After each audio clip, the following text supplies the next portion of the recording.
Move. Dr. Joshua shouted, but nobody moved.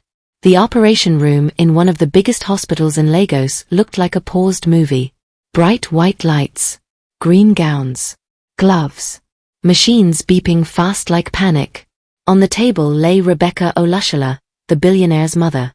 Her chest rose slowly, like she was tired of breathing. A nurse pressed gauze against her side, but the cloth was already soaked. Another doctor held a metal tool in the air and forgot to use it, because something worse was happening. Rebecca was bleeding inside. No blood was pouring out where they could see it. That was the scary part.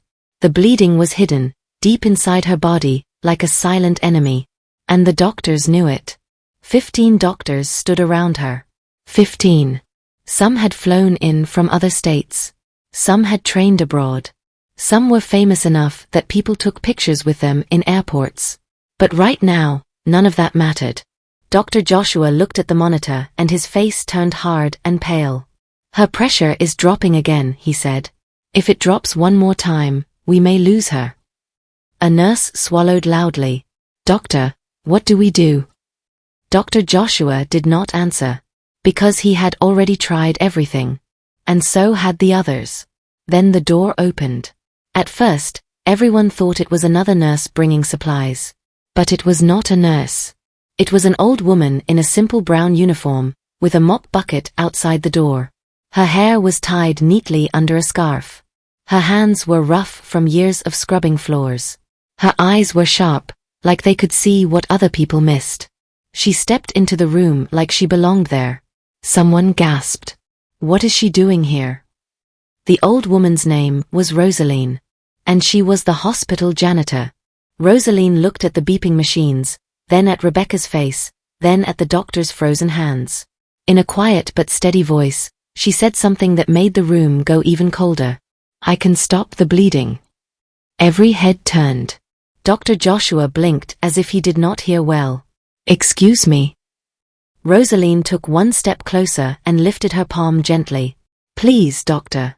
Give me 2 minutes. A young surgeon laughed once, short and nervous. Madam, this is not a market. This is surgery.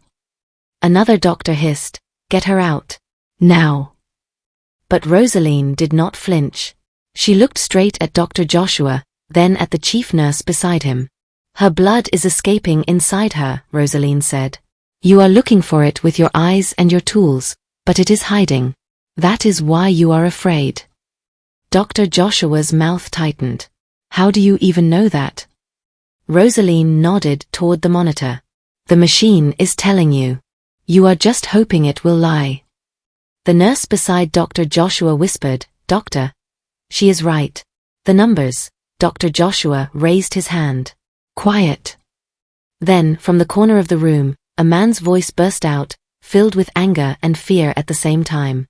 What kind of rubbish is this? Everyone turned again. A tall man in a dark suit stood behind the glass panel near the door, watching through the window. His eyes were red, like he had not slept. This was Gabriel Olushola, Rebecca's son. A billionaire in Lagos. A man who could buy anything. But he could not buy time. He pushed through the door without waiting for permission. Joshua! He snapped, grabbing Dr. Joshua's arm.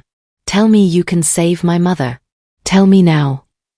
Dr. Joshua tried to stay calm. Mr. Olushola, we are doing everything possible. Gabriel's voice shook. Everything possible? 15 doctors are standing here like statues. My mother is dying and you are saying possible? A nurse tried to guide Gabriel back. Sir, please. Gabriel pulled away. Do not touch me. Then his eyes landed on Rosaline. He stared at her uniform like it offended him. And who is this? He demanded. A doctor answered quickly, like he wanted to throw Rosaline away with the trash. Just a janitor, sir. She entered by mistake. Rosaline's face did not change. She only said, I did not enter by mistake. Gabriel stared harder. What did you just say? I came because I heard the alarm, Rosaline replied. When the machines begin to cry like that, it means the body is losing the fight. Gabriel's voice rose. So now a cleaner wants to teach doctors? Rosaline looked at him, and for the first time, her eyes softened. Sir, she said gently, I am not here to insult anyone. I am here because that is your mother. Gabriel's chest rose and fell like he was carrying a heavy stone inside him. His lips trembled slightly before he forced a harsh laugh. My mother is not a test subject for village tricks. One of the younger doctors nodded quickly. Exactly, sir. We cannot allow untested. Suddenly, the monitor beeped louder. Faster. Sharper. The nurse shouted, Doctor. Pressure is falling again. Dr. Joshua turned to the screen. His voice became urgent. Clamp. Now. Prepare suction. Give me more gauze. They moved again, but it looked messy, like people running in circles. Rebecca's face looked peaceful, but it was the kind of peace that scared people. Because sometimes, just before a person slips away, they become very still. Gabriel's anger melted into something else. Fear. Real fear. He stepped closer to the table and whispered, Mum. His voice cracked. Then he turned back to Dr. Joshua, slower now. If you cannot save her, say it. Dr. Joshua's jaw tightened. He did not want to say the truth. Because the truth was simple and terrible. He was losing her. Rosaline watched all of this, then quietly reached into her pocket. The doctors noticed the movement. Hey! One surgeon barked. What is that? Rosaline pulled out a small sealed sachet, neatly wrapped. Not dirty. Not messy. Just small and prepared, like she always carried it for emergencies. Dr. Joshua's eyes narrowed. What are you holding? Rosaline lifted it slightly.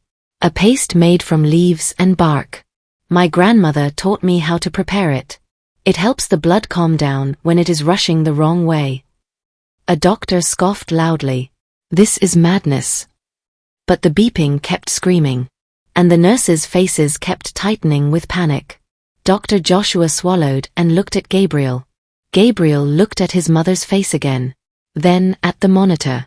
Then at Dr. Joshua. His voice became low, almost broken. Joshua. If she dies, I will never forgive myself. Dr. Joshua said nothing. Gabriel's eyes slowly returned to Rosaline. You, he said, pointing at her.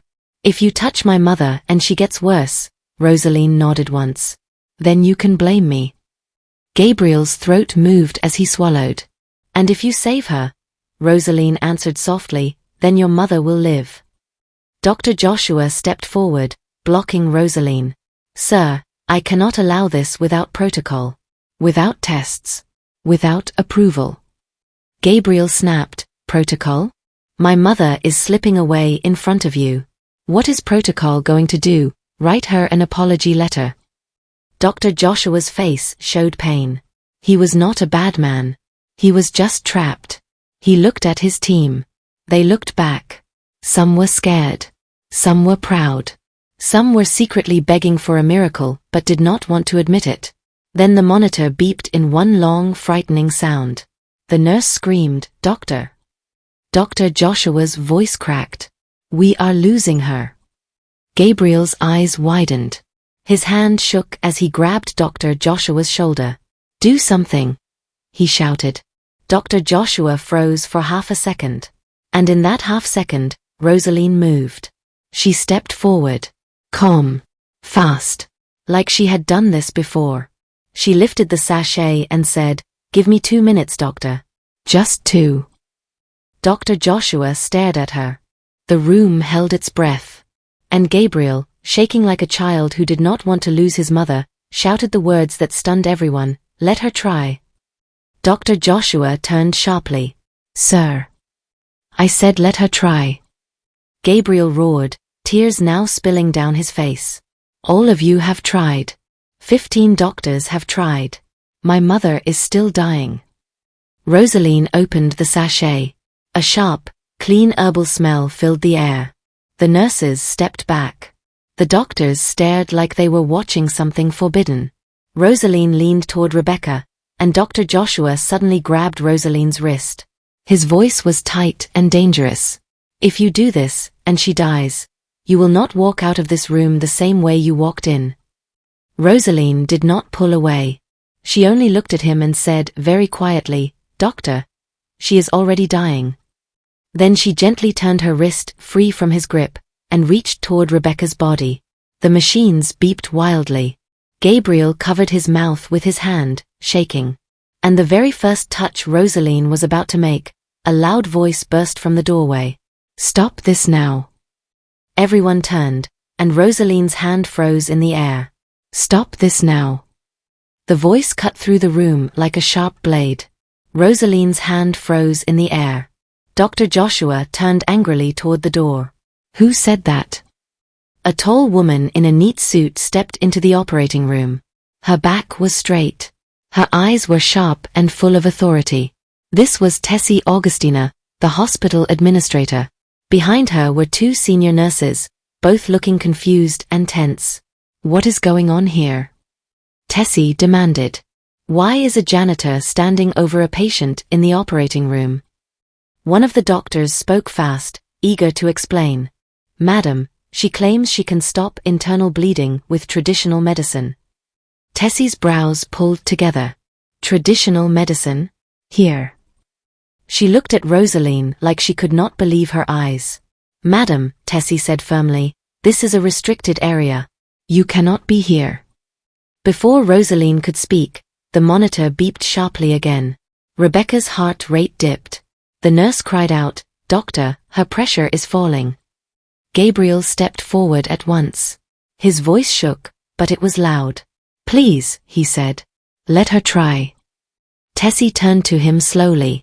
"Mr. Olushala, this is not a joke."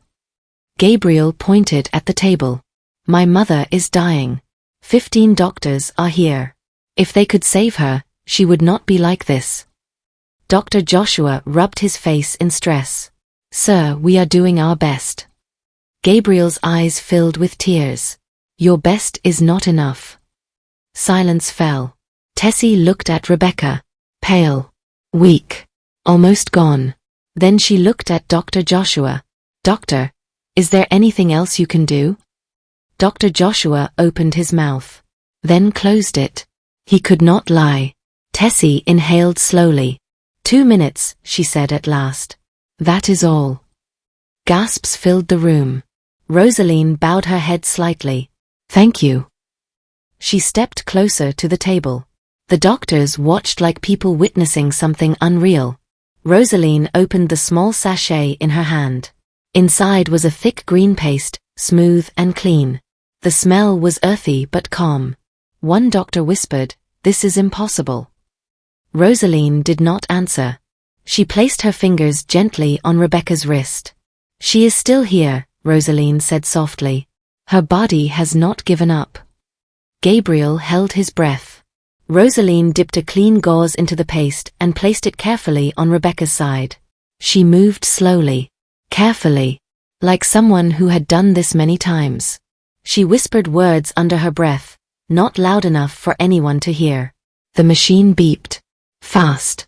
Then slower. A nurse leaned toward the screen. "Doctor, the numbers are changing." Dr. Joshua rushed forward. "What?" The bleeding slowed. The pressure steadied. The heart rate stopped falling. One by one, the doctors stared at the monitor in disbelief. This cannot be right," a surgeon murmured. "Check again," Dr. Joshua ordered. The nurse checked. Then checked again. "It is real," she said, her voice shaking. "She is stabilizing." A deep silence filled the room. No one moved. No one spoke. Then Gabriel dropped to his knees. He covered his face with his hands as tears poured freely. "My mother," he whispered. "She is alive." Rosaline stepped back gently. She wiped her hands and nodded once. "The blood has slowed," she said. "Now the body can rest." Dr. Joshua looked at her like he was seeing her for the first time. You saved her," he said quietly. One doctor removed his cap slowly. Another sat down heavily on a stool. Tessie covered her mouth. "All this time," she whispered, "you were just cleaning our floors." Rosaline smiled faintly. "Healing does not wear a uniform." Rebecca's chest rose more strongly now. Her color improved little by little. The machines sang a steady, hopeful sound. The impossible had happened. A poor old janitor had done what 15 doctors could not. And everyone in that room knew, nothing would ever be the same again. But just as relief began to settle, Rebecca's fingers twitched. Her lips moved. Dr. Joshua leaned closer. She is trying to speak. Gabriel rushed forward. Mum. Rebecca's eyes fluttered slightly, and in a weak, barely audible voice, she whispered a name, not Gabriel's. Not the doctor's. She whispered, Rosaline. Every head snapped toward the janitor, and Rosaline's calm face changed for the first time. Because she knew, the real story was only just beginning. Rosaline. The whisper was soft, but it landed in the room like a heavy stone. Everyone froze. Gabriel leaned closer to the bed. Mum? Mum, can you hear me?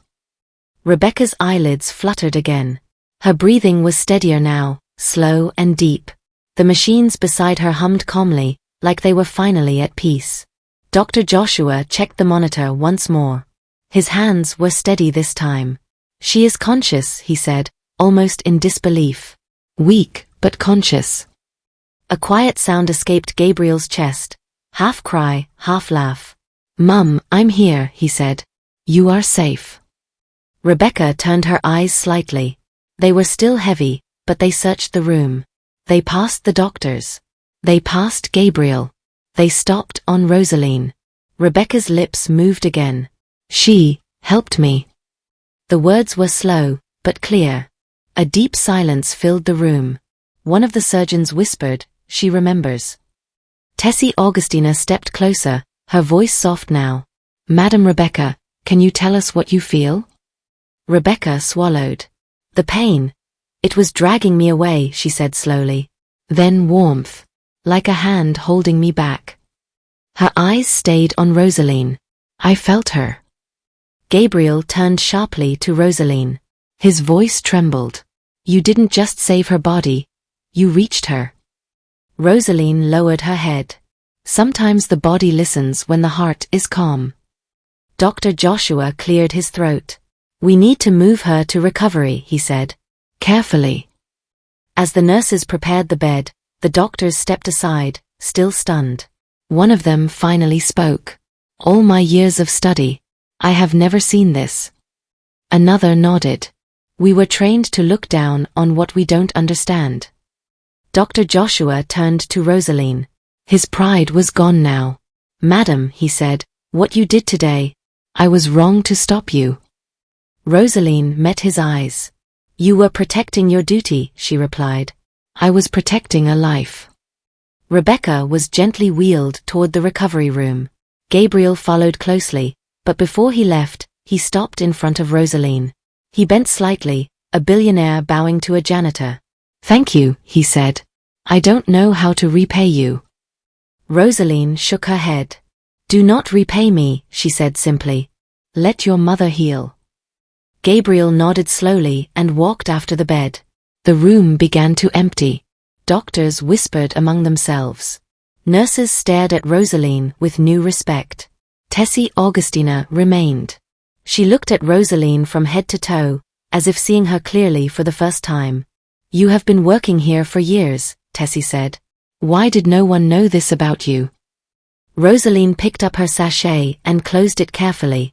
Because no one ever asked. Tessie swallowed. What you did today will not stay quiet. Rosaline looked up sharply. I did not come for noise. But noise will come, Tessie replied. This is Lagos. A miracle never stays hidden. Rosaline sighed softly. Miracles bring trouble too. Just then, a nurse rushed in, excitement clear on her face. Madam Tessie, she said, the Olushala family is already asking questions. They want to see the woman who saved their mother. Rosaline's shoulders stiffened. I need to go back to my work, she said quickly. The floors on level 3 are still dirty. Tessie stepped in front of her. Not today. Rosaline frowned. Excuse me. You cannot disappear after this, Tessie said. People will talk. The doctors will talk. The family will demand answers. Rosaline looked toward the hallway where Rebecca had been taken. Her eyes filled with worry, not pride. When powerful people become curious, she said quietly, simple lives become complicated. Before Tessie could reply, Gabriel returned. His face was different now. Calm. Focused. My mother is stable, he said. Then he looked at Rosaline. She wants to see you. As soon as she is stronger. Rosaline's breath caught. I don't belong in her world, she said. Gabriel shook his head. Today, you changed my world. He paused, then added, and I need to know something. Rosaline looked at him. What is that? Gabriel's eyes were serious. Where did you really learn to do this? Rosaline hesitated. For the first time since she entered the operating room, she did not have a quick answer. Because the truth, the real truth, was deeper than herbs. And it was tied to a past she had tried very hard to forget. She opened her mouth to speak, and stopped. Because she knew, once she started, nothing would ever be hidden again. Rosaline did not answer Gabriel immediately. The room felt smaller all of a sudden, like the walls were leaning in to listen. Tessie Augustina noticed the change in Rosaline's face. The calm old woman who had just saved a life now looked careful, like someone standing at the edge of a deep well. Madam Rosaline, Tessie said gently, you don't have to say anything you're not ready to say. But Gabriel did not step back. He was polite, but firm. I am not asking to judge you, he said. I am asking because my mother spoke your name while she was half gone. That does not happen by chance. Rosaline looked down at her hands. They were still steady, but her fingers were slightly curled, like they were holding memories. I learned from my grandmother, she said at last. Her name was Mama Ibadan. Dr. Joshua, who had stayed behind, lifted his head. Traditional healer? Rosaline nodded slowly. Yes. But she was more than that. She leaned against the wall, not weak, but tired in a deep way. My grandmother lived on the edge of Lagos, before the city grew this big. People came to her when hospitals were far, or when doctors said they could not help. Gabriel listened without blinking. She taught me to listen, Rosaline continued. Not just to pain. To fear. To the way the body speaks when words fail. Dr. Joshua frowned. Why didn't you become a nurse? Or study medicine? Rosaline gave a small smile. Life does not always give you straight roads. She straightened. I married young. My husband worked at the port. He died early. After that, survival came before dreams. The room stayed quiet. Tessie folded her arms, thoughtful. So you hid this skill all these years? Rosaline shook her head. I didn't hide. I just used it quietly. Neighbors. Children. Old people who could not afford care. Dr. Joshua exhaled slowly. And today, you walked into an operating room. Rosaline met his eyes. Because today, no one else was winning. Another nurse entered softly. Doctor, Madam Rebecca is asking again. She wants Rosaline. Gabriel's heart jumped. She's awake. Not fully, the nurse replied. But she keeps asking. Gabriel turned to Rosaline. Please. Rosaline hesitated, then nodded. They walked through the bright corridor toward recovery. Staff members stared openly now. Whispers followed them. That's her. The janitor. She saved her. Rosaline kept her eyes forward. Inside the recovery room, Rebecca lay quietly, oxygen resting gently at her nose. Her face had more color now. Her eyes opened slowly when Rosaline stepped closer. A faint smile touched her lips. You came, Rebecca said weakly. Yes, madam, Rosaline replied softly. Rebecca lifted her hand slightly. Rosaline took it without fear. I knew you, Rebecca whispered. Gabriel leaned in. Mum. Rebecca did not look at him. Her eyes stayed on Rosaline. Years ago, Rebecca said slowly, before Gabriel built his first company. I was sick. Not like this. But the doctors could not explain it. Gabriel frowned. You never told me this. Rebecca smiled faintly. You were young. You worried too much. She took a breath. A woman helped me then. In a small place near the old market. She gave me something bitter and warm.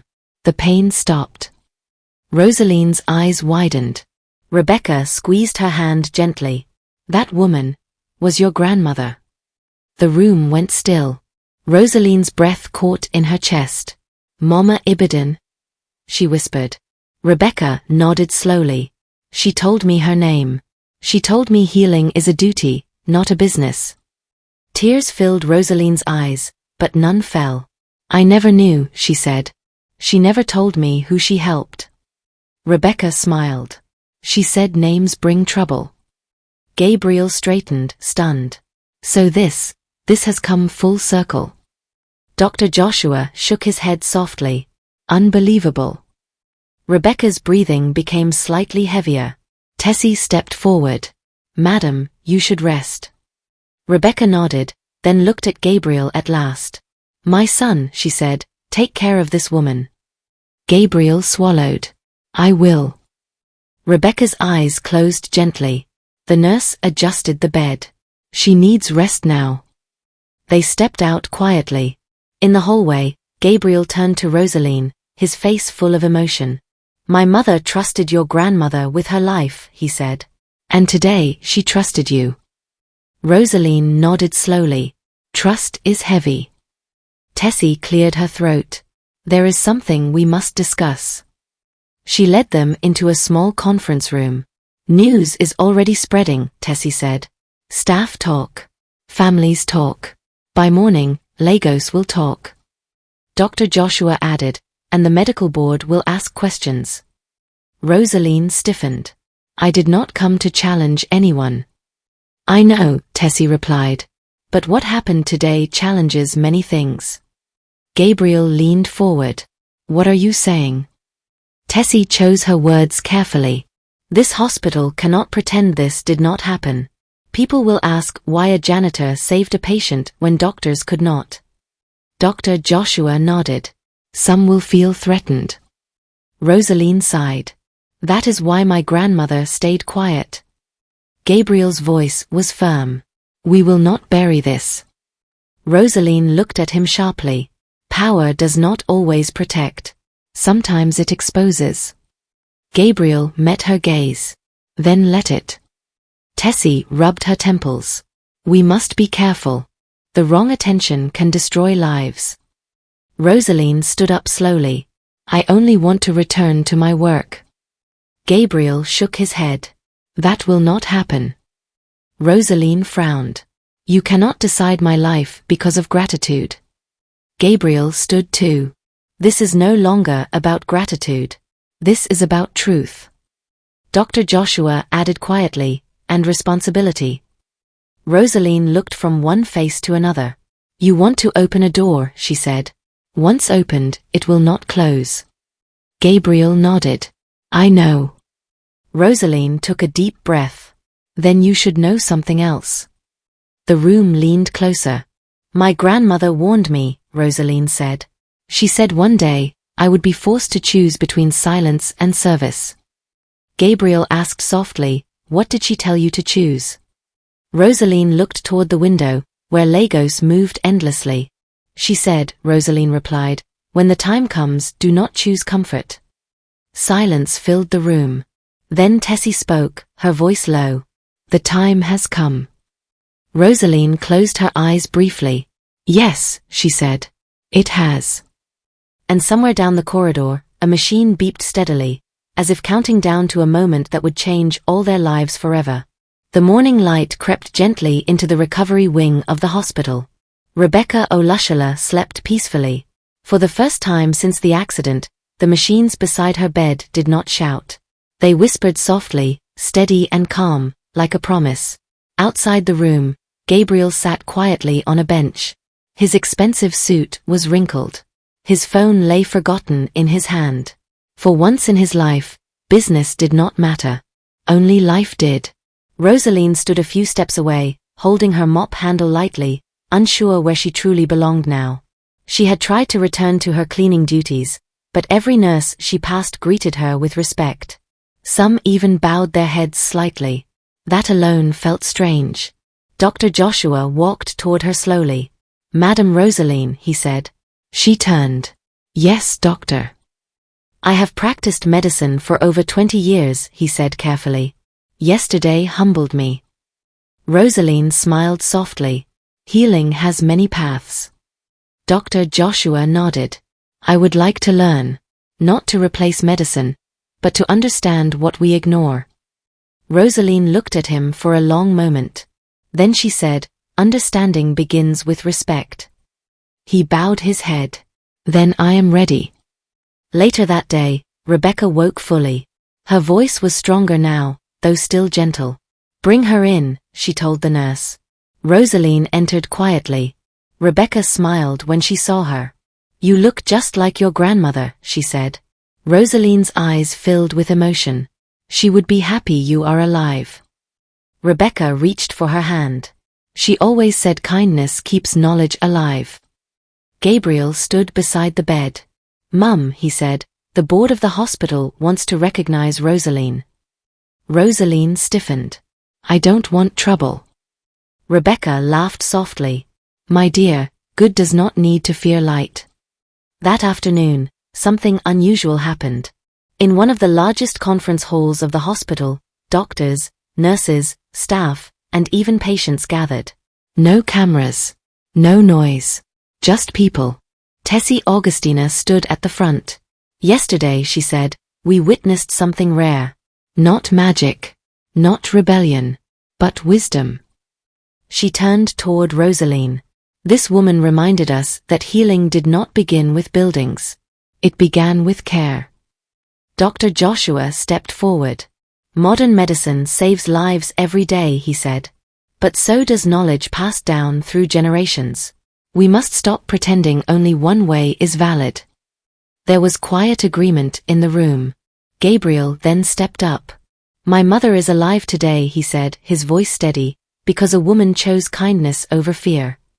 He turned to Rosaline. "From today," Gabriel continued, "this hospital will open a small unit. A place where safe, researched traditional practices can work alongside modern care." Gasps filled the hall. Rosaline's hands trembled slightly. "I am just a janitor," she said. Rebecca's voice came from the front row.